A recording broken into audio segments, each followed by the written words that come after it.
देखो सुनो जरा ध्यान से। ये क्वेश्चन है बेसिकली, आप देखोगे पारिस्थितिकी पिरामिड, ठीक, इकोलॉजिकल पिरामिड इंपॉर्टेंट है। यहां से क्वेश्चन पूछे जाने की बहुत ज्यादा प्रोबेबिलिटी है, क्वेश्चन पूछे जाने की बहुत ज्यादा प्रोबेबिलिटी है। ठीक है, आपको पता है कि तीन चार टाइप के पिरामिड्स होते हैं। एक एनर्जी पिरामिड है, मेनली तीन टाइप के पिरामिड्स हैं। एक एनर्जी पिरामिड है, एक बायोमास पिरामिड है, और तीसरा नंबर पिरामिड है। Energy, biomass and number pyramid. ठीक, आज के बाद आपको पिरामिड से रिलेटेड, आज के बाद आपको पिरामिड से रिलेटेड क्वेश्चंस में कंफ्यूजन नहीं रहेगा। आइए इसको समझते हैं जल्दी से। स्टेटमेंट पर देख लेते हैं कि एनर्जी पिरामिड हमेशा सीधा होगा, लिखा हुआ है energy pyramid is always upright, always upright. दूसरा लिखा हुआ है the pyramid of biomass in the sea is usually inverted, is usually inverted. ठीक है, the pyramid of numbers is always upright, pyramid of number is always upright. तीन statement लिखे हुए हैं यहां पर।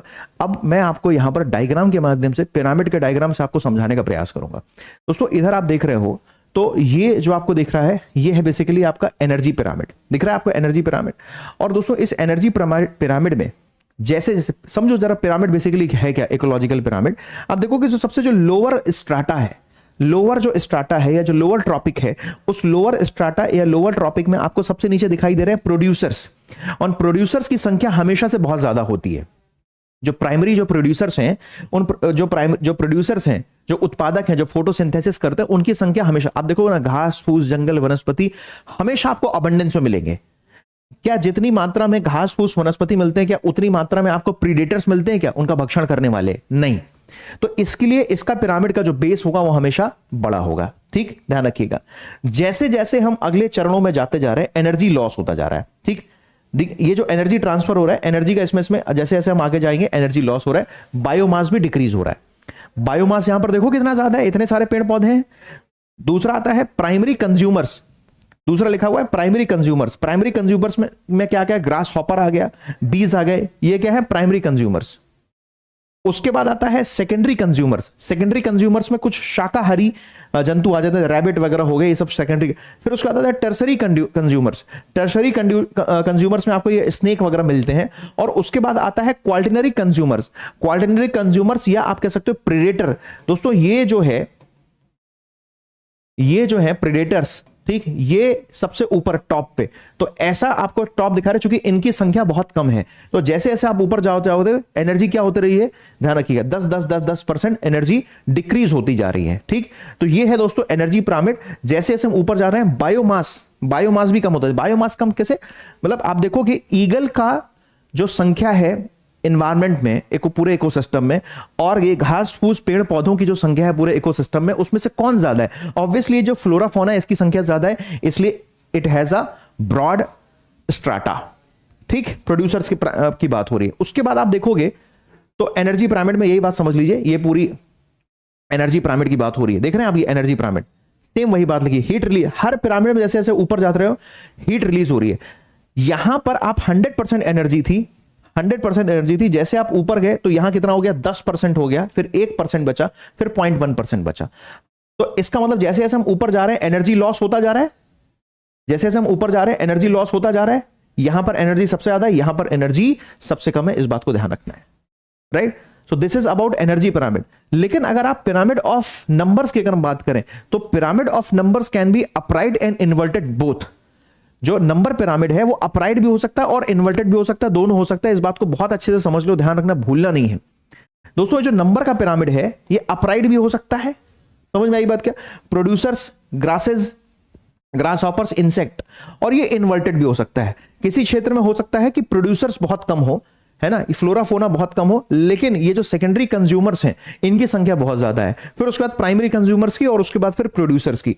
तो जो नंबर पिरामिड है वो ध्यान रखिएगा, जो नंबर पिरामिड है वो अपराइट भी हो सकता है, और अपराइट के साथ साथ वो इन्वर्टेड, अपराइट एंड इन्वर्टेड दोनों तरीके का नंबर पिरामिड हो सकता है। इस बात को ध्यान रखिएगा। Clear everyone? इसके बाद मैं आपको अगला पिरामिड दिखाता हूं। ये देखिए जरा, इसको देखिए, पिरामिड ऑफ बायोमास देखिए फटाफट से। आप पिरामिड ऑफ बायोमास देखें जल्दी से।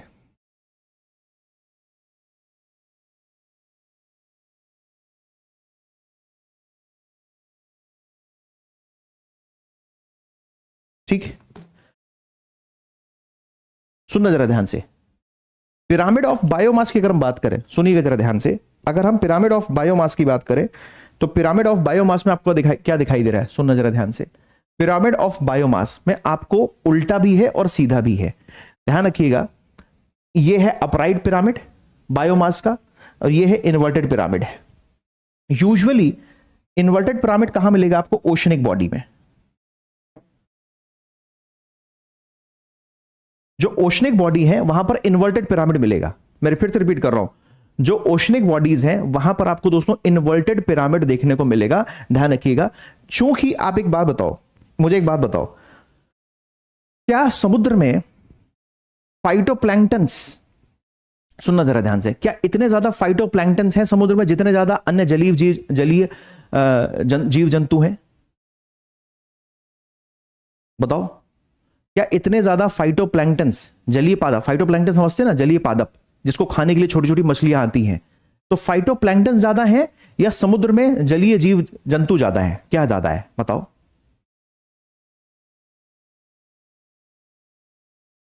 समुद्र में क्या ज्यादा है? समुद्र में फाइटोप्लैंक्टन तो छोटा सा है ना, ढेर सारी, मतलब हजारों लाखों करोड़ों की संख्या में मछलियां हैं समुद्र के अंदर, अरबों की संख्या में मछलियां हैं, millions billions of fishes in the oceanic body. But in million billions fishes के कंपैरिजन में क्या फाइटोप्लैंक्टन इतना है, इतनी क्वांटिटी में अवेलेबल है? फाइटोप्लैंक्टन तो बहुत लेस क्वांटिटी में अवेलेबल है। इसीलिए ध्यान रखिएगा, ओशनिक बॉडी का जो ये होगा वो हमेशा कम होगा। तो सेकेंडरी कंज्यूमर्स, सबसे लार्ज फिशेस नंबर 1, फिर दूसरे नंबर पर स्मॉल फिशेस, तीसरे नंबर पर दोस्तों जू प्लैंक्टन, ठीक है, तीसरे नंबर पर जू प्लैंक्टन, और चौथे नंबर पर आप देखोगे सबसे कम संख्या में फाइटोप्लैंक्टन प्रोड्यूसर्स। इसीलिए ध्यान रखिएगा, ओशनिक बॉडी का जो पिरामिड होगा वो दोस्तों इन्वर्टेड पिरामिड होगा। जो बायोमास पिरामिड होगा, the biomass pyramid of oceanic body will always be inverted. Is it clear? ध्यान रखिएगा। एंड अपराइट कहां पर होगा? लैंड में आपको अपराइट मिल सकता है, लैंड में, समुद्र के में नहीं, लैंड में, लैंड का जो बायोमास पिरामिड है वो आपको अपराइट मिल सकता है। सबसे ज्यादा प्रोड्यूसर्स हैं, फिर उसके बाद प्रोड्यूसर्स हैं, number 2 primary consumer, secondary consumer, tertiary consumers. और एनर्जी भी देखो, बायोमास घटता जा रहा है, 100 kg, 1000 kg, 100 kg, 10 kg and 1 kg, biomass घटता जा रहा है। कितने स्टूडेंट्स को एनर्जी पिरामिड से रिलेटेड कॉन्सेप्ट एकदम क्लियर है? आई होप एनर्जी पिरामिड से रिलेटेड कॉन्सेप्ट आप लोगों को क्लियर होगा। अब इस क्वेश्चन का जरा आंसर कर लेते हैं दोस्तों। क्या लिखा हुआ है यहां पर? लिखा हुआ है ऊर्जा पिरामिड हमेशा सीधा होगा, यस। एनर्जी पिरामिड हमेशा अपराइट होगा, ध्यान रखिएगा, जो एनर्जी पिरामिड है वो हमेशा अपराइट होगा, दिस इज ट्रू। दूसरा लिखा है समुद्र में बायोमास का पिरामिड आमतौर पर उल्टा होता है, yes this is absolutely correct. ये जो समुद्र में जो पिरामिड है ये कैसा होता है? ये इन्वर्टेड होता है। संख्याओं का पिरामिड हमेशा सीधा होगा, ये गलत है। संख्याओं का पिरामिड हमेशा सीधा नहीं होगा, ऐसा भी हो सकता है और ऐसा भी हो सकता है, अपराइट भी हो सकता है और इन्वर्टेड भी हो सकता है। अगर अभी भी नहीं समझ में आया हो ना, तो जब ये क्लास खत्म होगी फिर से एक बार इसको रिपीट करके देख लेना, वीडियो को फिर से देख लेना, एकदम क्लैरिटी हो जाएगी दोस्तों। A is the absolutely correct answer.